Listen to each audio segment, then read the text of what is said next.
नमस्कार दोस्तों। आपको इस कहानी को देख लेने के बाद यकीन नहीं होगा कि ऐसा भी होता है, लेकिन उससे पहले हमारे चैनल को एक लाइक और सब्सक्राइब जरूर करें ताकि हम आपको हर रोज एक नई कहानी दिखाते रहें। शुरू करते हैं वीडियो। उसे डरना नहीं, डराना आता था। वो रोज सुबह सरकारी गाड़ी में सायरन बजाता हुआ निकलता और उसका सीना और भी चौड़ा हो जाता। लेकिन एक दिन वक्त ने उसे अपनी ही ऊंचाई से गिराने का फैसला किया। सुबह करीब 8 बजे उसके ड्राइवर ने फोन किया कि बेटे को तेज बुखार है, अस्पताल ले जा रहा हूं। अमित भड़क उठा। इतनी बड़ी मीटिंग है, मैं क्या पैदल जाऊं? फोन काटते हुए उसने बड़बड़ाया कि बेकार लोग भरोसे के लायक नहीं होते। फिर पहली बार उसने मोबाइल ऐप से एक ऑटो बुक किया। कुछ ही मिनटों में एक पुराना सा हरे पीले रंग का ऑटो उसके सरकारी बंगले के बाहर आ खड़ा हुआ। अमित ने बिना देखे दरवाजा खोला और बैठ गया। चेहरे पर गुस्सा और आंखों में तिरस्कार था। कहां जाना है साहब? एक शांत आवाज आई जिसमें न कोई डर था न चापलूसी। अमित ने बिना देखे कहा, अंबेडकर रोड ऑफिस, जल्दी चलाओ। ऑटो चल पड़ा उस सफर पर जहां गाड़ी की स्पीड से ज्यादा सोच की रफ्तार बदलने वाली थी। शहर की भीड़ बढ़ रही थी, सड़कें खुल रही थीं, लेकिन अमित के भीतर सब बंद था। उसे नहीं पता था कि जिस ऑटो में वह बैठा है उसका ड्राइवर सिर्फ उसे ऑफिस नहीं ले जा रहा, बल्कि उसके घमंड को तोड़ने और इंसानियत से जोड़ने ले जा रहा है। ऑटो धीरे धीरे आगे बढ़ रहा था। बाईं ओर फल बेचते लोग, दाईं तरफ स्कूल जाते बच्चे और बीच में दौड़ते दोपहिया वाहन। रोज का वही दृश्य, वही शोर, वही भीड़। अमित चुपचाप बैठा था कि तभी उसकी नजर मिरर में गई। रघुवीर यानी ऑटो ड्राइवर हर थोड़ी देर में शीशे से अमित को देख रहा था, पर उस निगाह में कुछ अलग था। न डर न चापलूसी, बस एक शांति। अमित को असहजता हुई और उसने पूछा, क्या देख रहे हो? रघुवीर ने मुस्कुराकर जवाब दिया, बस सोच रहा हूं साहब। इतनी बड़ी कुर्सी पर बैठने के बाद भी कभी कभी इंसान के चेहरे पर थकान ज्यादा होती है और मुस्कान कम। अमित चुप रह गया। ये बात सीधे उसके दिल को छू गई। फिर रास्ते में एक छोटा बच्चा भीड़ में अपनी मां से बिछड़ गया और कांपते हुए रो रहा था। अमित ने देखा और मुंह फेर लिया, लेकिन रघुवीर ने ऑटो रोककर उस बच्चे के पास गया, उसका हाथ थामा और चारों ओर नजर दौड़ाने लगा। कुछ मिनटों में मां मिल गई। रघुवीर वापस आकर बोला, माफ कीजिएगा साहब, लेकिन ड्यूटी से पहले इंसानियत जरूरी है। अमित कुछ बोल ही नहीं पाया, शब्द उसके गले में अटक गए। कुछ दूरी पर ट्रैफिक जाम लगा था, हॉर्न बज रहे थे और लोग चिल्ला रहे थे। अमित बेचैन होकर बोला, यह शहर सुधरने वाला नहीं। रघुवीर ने बिना पलटे कहा, शहर वही है साहब। हम अगर दूसरों को बदलने से पहले खुद थोड़ा मुस्कुराना सीख जाएं तो भीड़ में शांति ढूंढना मुश्किल नहीं। अमित को लगा जैसे उसकी जुबान पर ताला लग गया है। आज तक उसने दूसरों को भाषण दिए थे, फाइलों पर लाल पेन से टिप्पणियां लिखी थीं, लेकिन आज कोई उसे सिर्फ मुस्कुराकर चुपचाप सिखा रहा था। उसके घमंड के महल की दीवारें धीरे धीरे दरकने लगी थीं। ये तो सिर्फ शुरुआत थी। सड़कें अब थोड़ी चौड़ी होने लगी थीं और ऑटो एक पुल से गुजर रहा था। अमित की नजर खिड़की से बाहर नहीं बल्कि अंदर देख रही थी। रघुवीर के शांत व्यवहार ने उसके भीतर कुछ खोलना शुरू कर दिया था। अमित ने पहली बार पीछे से पूछा, तुम पहले कहीं नौकरी करते थे क्या? रघुवीर ने मुस्कुराकर कहा, हां साहब, कभी स्कूल में पढ़ाया करता था, लेकिन जिंदगी की फीस ज्यादा थी और तनख्वाह कम। अमित चौंका, तो फिर यह ऑटो? रघुवीर की मुस्कान अब भी शांत थी। रोटी ईमान से कमाई जाए तो काम छोटा नहीं होता साहब। अमित को लगा जैसे किसी ने उसकी कॉलर पकड़कर खड़ा कर दिया हो। जिस आदमी को वह अब तक ड्राइवर समझ रहा था, वह गुरु निकला जो उसे उसकी ही सोच से परिचय करा रहा था। तभी रघुवीर ने ऑटो एक चाय की दुकान के सामने धीमा किया। एक अधेड़ उम्र का व्यक्ति लाठी के सहारे खड़ा था। उसके कपड़े फटे थे और शरीर कांप रहा था। रघुवीर ने जेब से RS और टेस्ट निकाले और दुकानदार से कहा, इस चाचा को 1 कप चाय और 2 बिस्किट देना। अमित चौंक गया, तुम हर किसी को ऐसे ही पैसे बांटते हो क्या? रघुवीर ने सिर झुकाकर धीमे से बोला, नहीं साहब, मैं पैसे नहीं देता, बस ये कोशिश करता हूं कि कोई भूखा इंसान अपने आंसू पीकर सोने न जाए। अमित के चेहरे से जैसे सारा अभिमान बह गया। उसने आंखें बंद कर ली और कुछ बीते साल उसके सामने आ खड़े हुए। वो सख्त फैसले, वो अनदेखी की गई चिट्ठियां, वो मैं अफसर हूं वाला घमंड, और सामने एक आदमी जो ऑटो चला रहा है लेकिन सच्चाई से जिंदगी को भी चला रहा है। अमित ने पहली बार एक लंबी सांस ली। ऑटो अब डीएम ऑफिस के पास पहुंचने वाला था, लेकिन अमित का सफर तो अभी शुरू हुआ था। रघुवीर प्रसाद एक साधारण नाम लेकिन असाधारण आत्मा। डीएम ऑफिस बस कुछ ही मिनट दूर था, लेकिन आज का सफर केवल दूरी का नहीं था।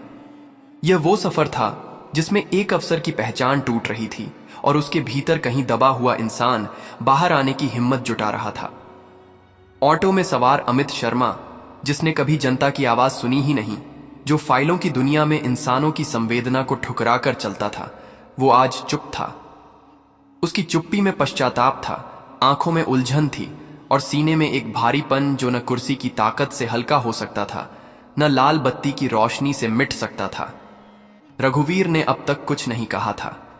उसकी निगाहें अब भी सड़क पर थीं, लेकिन उसका हर कर्म, हर भाव जैसे अमित के अंदर किसी किताब के पन्नों की तरह पलट रहे थे। अमित ने धीमे स्वर में कहा, तुम इतने शांत कैसे हो? इतनी गरीबी, इतना संघर्ष, फिर भी न कोई शिकायत, न कोई गुस्सा। रघुवीर ने हल्के से मुस्कुराते हुए कहा, शिकायतें वहां होती हैं साहब जहां उम्मीदें होती हैं किसी और से। मैंने उम्मीदें करना छोड़ दिया और सेवा करना शुरू किया। अमित की आंखें भर आईं। उसे याद आया जब उसने पिछली बार झुग्गियों के स्कूल की मंजूरी की फाइल रोकी थी क्योंकि कागज पूरे नहीं थे।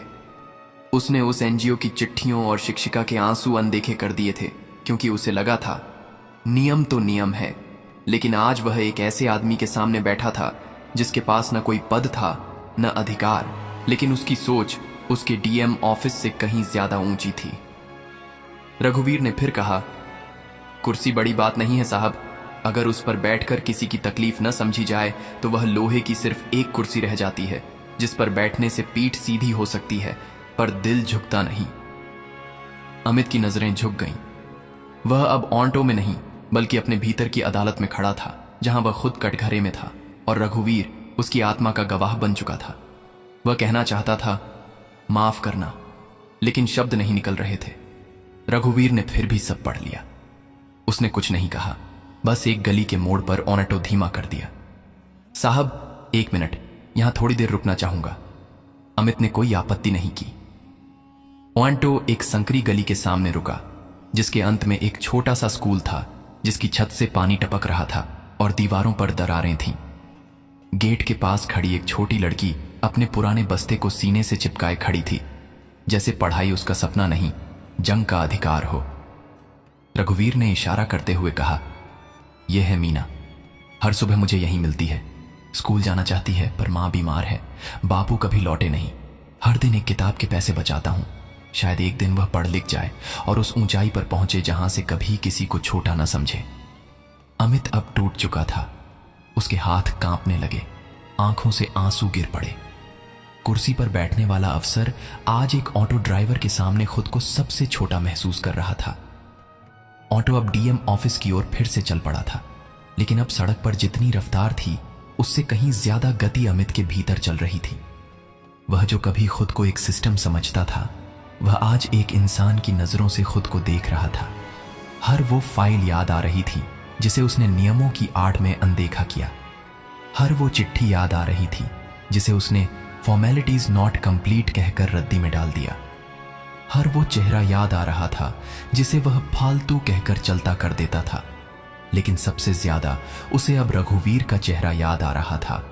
उस चेहरे में न कोई क्रोध था, न कोई शिकायत, बस एक ऐसी गरिमा थी जो किसी डिग्री या दस्तखत से नहीं, सेवा और त्याग से जन्म लेती है। अमित ने धीमे स्वर में पूछा, रघुवीर, कभी किसी ने तुम्हें सम्मान नहीं दिया? रघुवीर मुस्कुराया, साहब, मैं सम्मान पाने के लिए कुछ नहीं करता, बस कोशिश करता हूं कि किसी को मेरे कारण तकलीफ ना हो। बाकी जिस दिन कोई बच्चा मेरी दी हुई किताब से पास हो जाए, वही मेरे लिए सबसे बड़ा पुरस्कार होगा। अमित की आंखें भीग गईं। तभी उन्होंने सामने देखा, डीएम ऑफिस की इमारत आ चुकी थी। ऑटो रुक गया, लेकिन इस बार अमित ने उतरने के लिए दरवाजा नहीं खोला। वह वहीं बैठा रहा जैसे उसके अंदर कोई लड़ाई चल रही हो। कुछ देर बाद उसने जेब से अपना ऑफिस आईडी कार्ड निकाला, उसे हाथ में घुमाया और एक लंबी सांस लेते हुए बोला, रघुवीर, मुझे तुम्हारे साथ चलना है। रघुवीर चौंका। कहां साहब? अमित ने कहा, जहां जरूरत है, जहां वो बच्ची खड़ी है जिसके हाथ में किताब नहीं है, जहां मैं अब एक अफसर नहीं, एक जिम्मेदार नागरिक बनकर जाना चाहता हूं। रघुवीर अब मुस्कुरा नहीं रहा था। उसके चेहरे पर एक अद्भुत शांति थी, जैसे कोई आर्षी अपने तप से किसी राजा को सही मार्ग पर ले आया हो। अमित उतरा और बिना किसी सरकारी रुआब के रघुवीर के साथ उसी झुग्गी की ओर चल पड़ा। पैदल। ऑटो वहीं खड़ा रहा, लेकिन आज एक अफसर का घमंड चलते चलते पीछे छूट चुका था। अमित शर्मा, जिसे लोग सख्त अफसर कहकर पहचानते थे, आज उसी इंसान को देखकर लोग रुक गए। एक अफसर जो हमेशा सरकारी गाड़ी में सायरन के साथ चलता था, आज एक साधारण ऑटो ड्राइवर के साथ पैदल झुग्गी बस्ती की ओर जा रहा था। किसी को कुछ समझ नहीं आया, लेकिन अमित के चेहरे पर जो शांति थी वो किसी भाषण से नहीं, किसी फैसले से भी नहीं, बल्कि भीतर की सच्ची समझ से आई थी। वो बच्ची मीना वहीं खड़ी थी जैसे रोज खड़ी होती थी। अमित उसके पास गया, घुटनों के बल बैठा और कहा, मुझे माफ करना। तुम जैसी बच्चियों की जिंदगी आसान बनाने के लिए मेरे पास ताकत थी, पर मैंने उसका सही इस्तेमाल नहीं किया। लेकिन आज से मैं सिर्फ साइन नहीं करूंगा, समझूंगा। फिर उसने जेब से एक चिट्ठी निकाली जिस पर लिखा था, डीएम अमित शर्मा द्वारा मीना के लिए स्थायी शिक्षा सहायता योजना स्वीकृत। लोग तालियां बजा रहे थे, लेकिन रघुवीर चुपचाप खड़ा था। अमित ने वहां खड़े लोगों से कहा, आज मैं यहां डीएम बनकर नहीं, एक इंसान बनकर आया हूं। कुर्सियां, आदेश, नियम सब कुछ जरूरी है, पर अगर उसमें इंसानियत न हो तो वह व्यवस्था नहीं, अहंकार बन जाती है। और मुझे यह सबक सिखाया किसी आईएएस अफसर ने नहीं, किसी मंत्री ने नहीं, बल्कि एक ऑटो ड्राइवर ने, जिसका नाम है रघुवीर प्रसाद। पूरा मैदान भीड़ से गूंज उठा। अमित ने भीड़ में धीरे से रघुवीर की ओर देखा और पूरे समाज के सामने उसके पैर छू लिए। रघुवीर कांप गया। वह पीछे हटना चाहता था, पर अमित ने कहा, जिसने मुझे मेरी असली औकात दिखाई, उसके आगे झुकना मेरा सम्मान है। उस दिन न कोई लाल बत्ती थी, न कोई सरकारी आदेश, बस एक छोटी सी बच्ची मुस्कुरा रही थी, एक ऑटो ड्राइवर चुपचाप खड़ा था और एक अफसर रो रहा था क्योंकि उसने खुद को ढूंढ लिया था। दोस्तों, कभी कभी इंसान की सबसे बड़ी ऊंचाई उसकी पदवी में नहीं, उसके झुकने में होती है। जिसे दुनिया छोटा कहती है, शायद वही सबसे पहले हमारी आत्मा को बड़ा बना देता है। क्या आपने भी कभी किसी साधारण इंसान से जिंदगी का सबसे असाधारण सबक सीखा है?